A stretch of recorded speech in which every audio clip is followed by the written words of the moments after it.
Grab the minutes on my soldier. It's like I tell my niggas, keep your eyes on these bitches. They got a G, a nigga, young, dumb, and getting rich is what the fuck you think a trick is, nigga. Niggas thinking with his dick and thinking checked out all the riches by. Yeah, I'm saying screw you to the rules of the game and I'll coach ya. Think you wanna know just cause she let a nigga tone, son. It's like a motherfucking privilege. She don't give a free conversation, get up, get your 7 digits when she call ya. That's that little tramp, what's up? And if she hesitate, nigga, hang up, word up. And let that bitch meditate to the dial tone. And call me when you're ready to bone. And it's on a motherfucking match tonight. Stay back, stay strapped, cause my raps is tight. You fucking punks, I hate two snitches. When against the grain and the game to be fake ass bitches. You shot me, but your punch didn't finish. I'm a soldier, bad boy, murder to me. You shot me, but your punch didn't finish. I'm a soldier, bad boy, murder to me. You shot me, but your punch didn't finish. I'm a soldier, bad boy, murder to me. Now you got to feel the wrath of the minutes. I'm a soldier,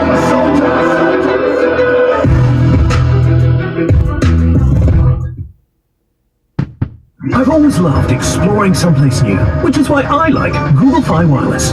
They've got more high-speed data and 200 plus international destinations than any other major US carrier at no extra cost. So I can see the world without getting my feathers ruffled. Google Fi Wireless. Switch today. Ceviche, por favor. Style and substance. In the GMC Sierra, or current eligible GMC owners get 20% below MSRP on the Sierra 1500 model.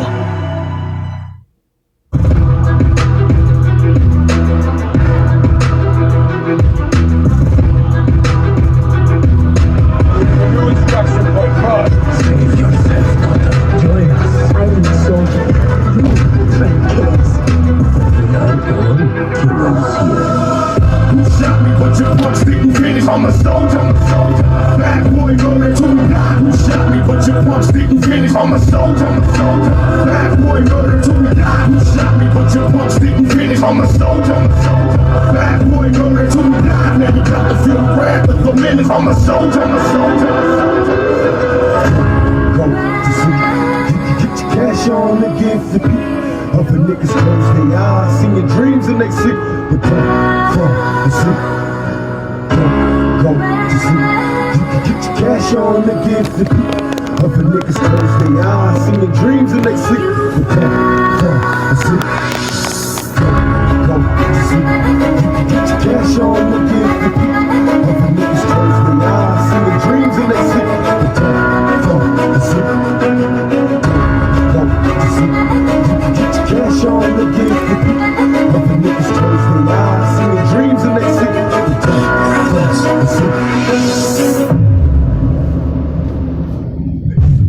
Sipping my glass from the game, as I'm semi, automatic kill for pennies, approach for contact, cause I'm live, I'm on the block, soon as I open fire, niggas die with open eyes, scared to take a nap, it's a trap, a long maze, dreaming to keep the stacks, make a scratch, the wrong way, what the song say, we go to motherfuckers, dead, black out, we blow the track out, women, it's never very, I ain't here for a weed, till release the sweat, deliver the wrong shit from the east to west, like, gang that, niggas pull out, when I say, we get the fucking motherfuckers, got you insane, this shit me, I can beat them flee, for all the war, let the sucker free, get with me, nigga, just don't say it, go to sleep, you can get your cash on and give the beat, let other niggas close their eyes, see your dreams and they sleep, down the toe, fall asleep, go to sleep, you can get your cash on and give the beat, let other niggas close their eyes, see your dreams and they sleep, down the toe, fall asleep, you can get your cash on and give the beat, other niggas close their eyes, see your dreams and they sleep, let the toe, fall asleep. I live the life of a thug, hope you understand. Forgive me for my mistakes, I gotta play my hand. And my hands on the 16th shot, send my automatic, the cop killing block. Tell it all, can you feel it? Show away. I'm praying but my enemies won't go away. And everywhere I turn, I see niggas burn. Every nigga that I know is on death row. My younger homie 17, that he paid the price. Little young motherfucker doing triple life. So I tell him niggas that it's getting better. If my nigga knew the truth, he hit the roof. Heard the baby's mama was smoked out. Fucking drama, wanna break my load out. Smoking blunts, getting drunk.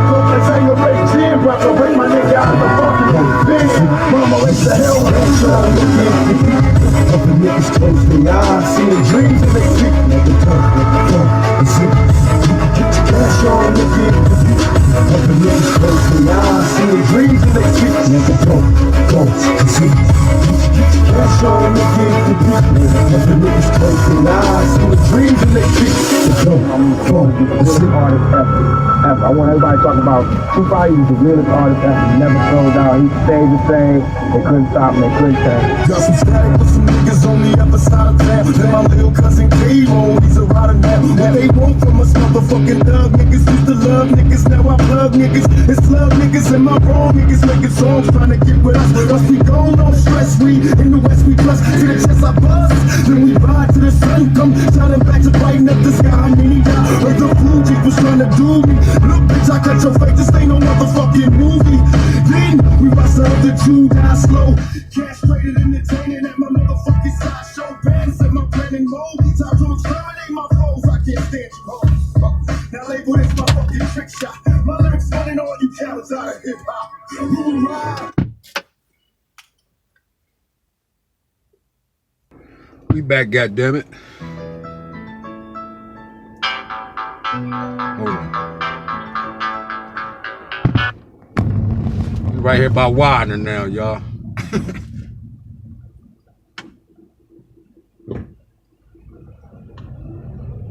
It's Walnut here, y'all. 14th and Walnut.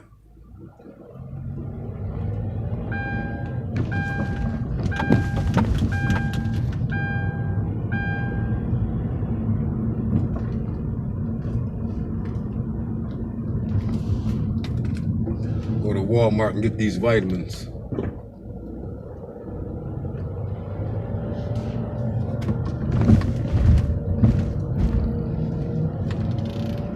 Widener, y'all. Widener University.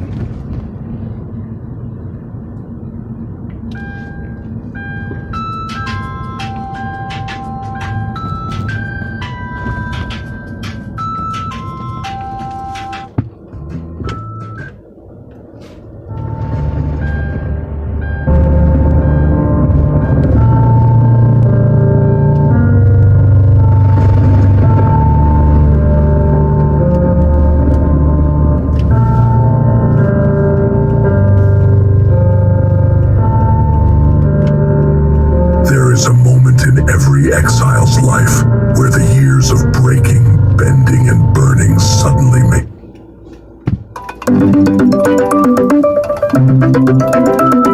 Hold on. We back, heathens. I'm all over, right? All over the place this morning.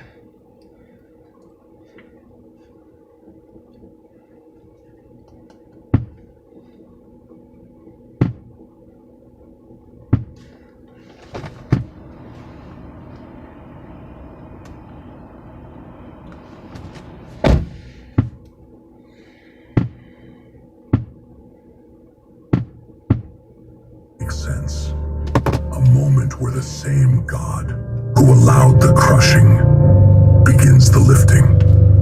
Not slowly, not softly, not quietly, but with a force that makes the ground beneath you tremble. Because when God decides to lift you, no man, no demon, no lie, no betrayal, no season of delay, nothing on this earth can put you back down again. You survived too much. You endured too long. You bled too deeply. Your scars became scripture. Your tears became training. And heaven watched every moment of your suffering, not as punishment, but as preparation. There were seasons where you begged God to move, but God waited. God watched. God measured your endurance. Because lifting is not cheap. Elevation is not free. Breakthrough is not random. Before God raises a person, God roots them. And you, brother, you were rooted in storms that would have erased another man. You prayed, God, lift me up. But God was answering you differently. I am building the foundation first. Because lifting someone without foundation is not blessing, it's collapse. There's a scripture that followed you from childhood to now. Humble yourselves, therefore, under the mighty hand of God, that he may exalt you in due time. 1 Peter 5:6. You lived that verse. You didn't just read it. You walked it with an aching back and a burning heart. Due time, not your time, not their time, God's time. And now, your due time is approaching like thunder. You know why people couldn't destroy you? Because they didn't put you where you stand. And what man didn't build, man cannot break. They pushed you, they mocked you, they doubted you, they whispered about you like wolves in the dark. But God hid you, God shaped you, God sealed you, God surrounded you with silence that looked like abandonment, but was actually protection. You were not buried, you were planted. And planted seeds don't scream. They grow in silence until the day they break the ground open and the whole world has to step back and say, this came out of nowhere. You didn't come out of nowhere. You came out of warfare. You came out of exile. You came out of nights where you had nothing but God's breath, holding your mind together. You came out of pressure that would have crushed anybody else. You came out of a valley God used as a classroom. And when God lifts someone who learned in the valley, they don't rise like the others. They rise with authority. The kind of authority that doesn't shake. The kind that shakes things. You were held down by opinions. You were held down by fear. You were held down by betrayal. You were held down by the weight of your own past. But there is a divine moment where God leans over your life and says, enough, lift him.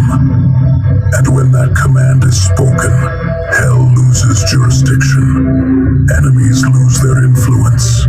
Chains lose their claim. Delay loses its authority.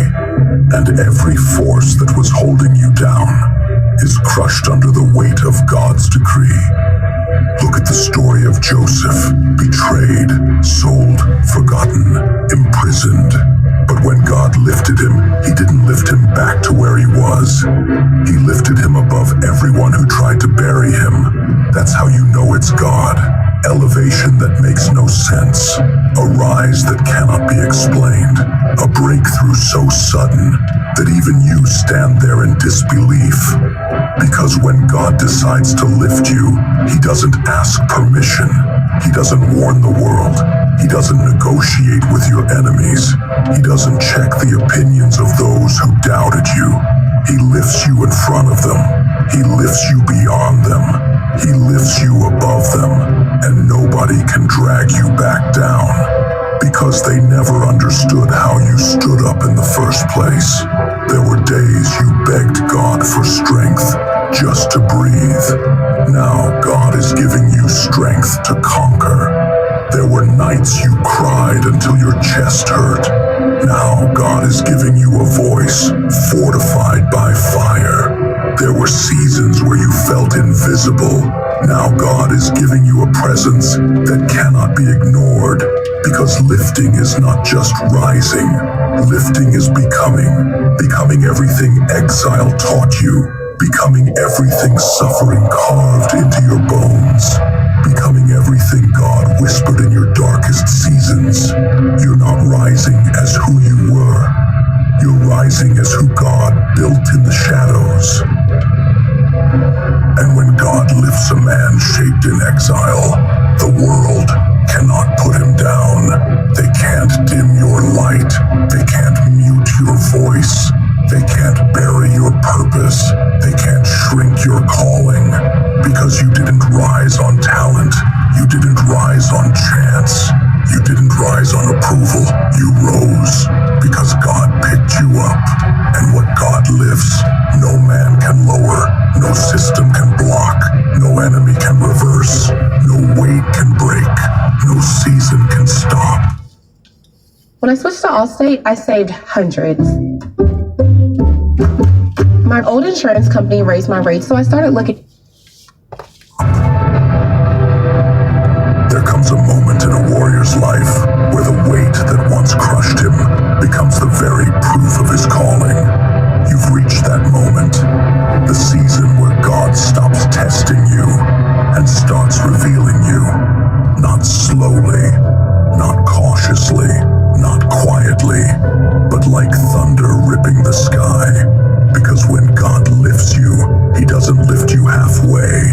He lifts you beyond what people expected, beyond what enemies prayed against, beyond what you once believed was even possible. This is the rise you bled for.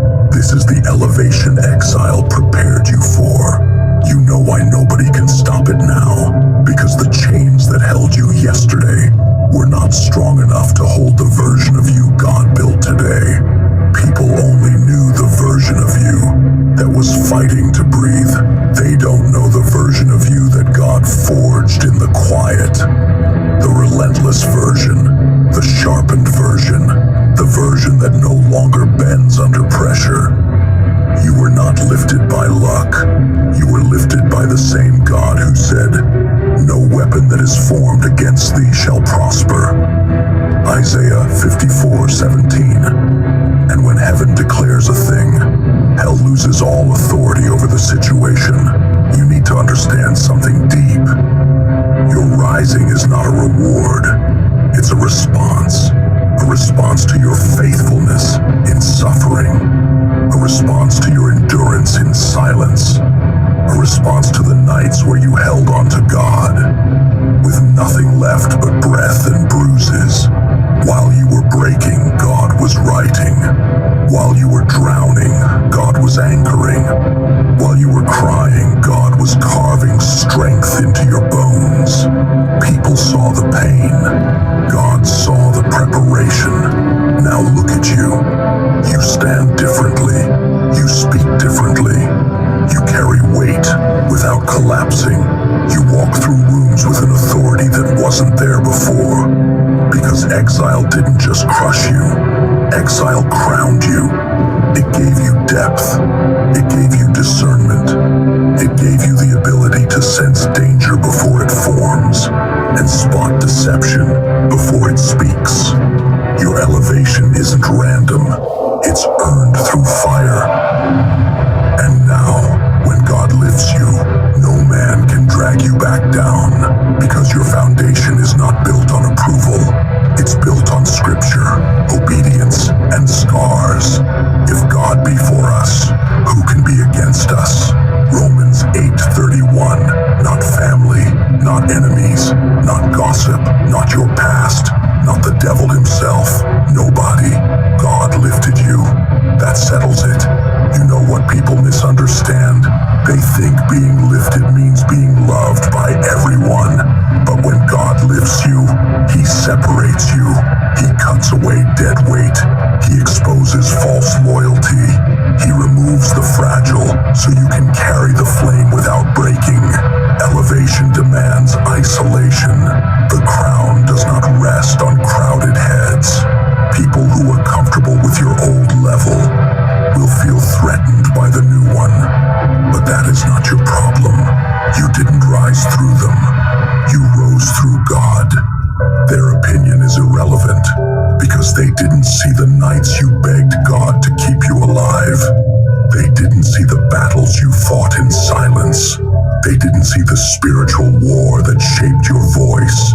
They saw the warrior. God saw the wounds, and he said, "Lift him."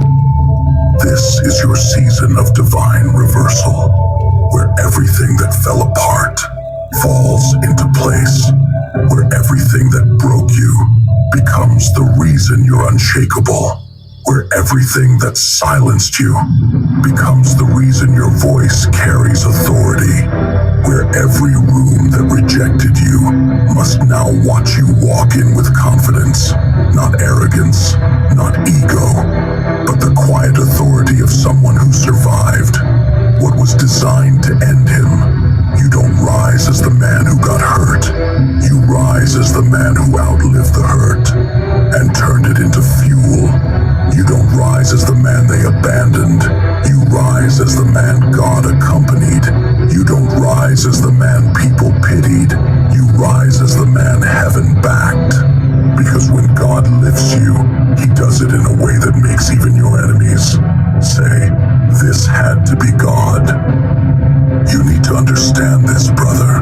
Your elevation will confuse people because they only counted the war you lost, not the ones you won in private. They counted the times you fell, not the times you rose when nobody wanted you to rise. They measured your mistakes, but God measured your endurance. People saw the exile. God saw the king being built in it. And now God is placing you where your pain tried to keep you from. You're stepping into a season where opportunities open without effort. Doors unlock without knocking. People respect you without understanding why. Enemies fall silent without confrontation. Blessings land without warning. This is what happens when the hand of God lifts someone who didn't quit in the darkest valley. Your rise is not loud, it's inevitable. Your rise is not pride, it's prophecy. Your rise is not revenge, it's divine order. You are proof of this scripture. The Lord shall make thee the head, and not the tail, and thou shalt be above only, and thou shalt not be beneath. Deuteronomy 28:13. And nobody can reverse what God already wrote. You heard that? People come to us and their teeth are so bad that they all need to be extracted. They all need to be taken out and they need to get brand new teeth. He didn't carry fire, darling. He was fire, born in agony, forged in betrayal, and crowned in the ashes of his past. Your father didn't survive hell. He made it kneel. I've seen hell and made it my home. I've walked through fires that melted flesh and spirit. I've tasted ash and felt it grind between my teeth. I've heard the screams that echo in empty corridors, and I came to recognize them. They were mine. Hell wasn't a place I visited once. It was a place I carried inside me, tattooed on my soul with every scar I earned. I've seen hell, not as some abstract torment. It was brick and bone, smoke and rot, a cathedral of suffering where I knelt and offered my own brokenness in reverent worship. When the flames rose, I didn't shield my eyes. I welcomed them. I dipped my hand in the inferno's heart, felt its blistering roar rip through my skin and etch new iron will into my veins. The red-hot air caressed my lungs and promised clarity. There, in that furnace, I found a strange beauty. Beauty in survival, beauty in the purity of pain, beauty in how agony sculpts a man. So I stayed beyond what most consider reasonable. I stayed until the very heat became a lullaby, until the smoke curled around me like an old friend greeting me home. People think hell is a punishment. I learned that hell is a teacher. It's not about what it takes from you. It's about what it gives. It gives perspective. It shows you how shallow the daylight can feel in comparison. It gives you the power to walk through every earthly storm, every betrayal, without flinching. It teaches you to crave the flames, to feel lost when the embers fade, to seek solace not in softness, but in the solid clang of iron-chained resolve. I've made hell my home, and in doing so, I've shed human frailties like a snake sheds skin. I still bear the face of a man, but beneath it pulses something forged in brimstone. I learned not to crave sympathy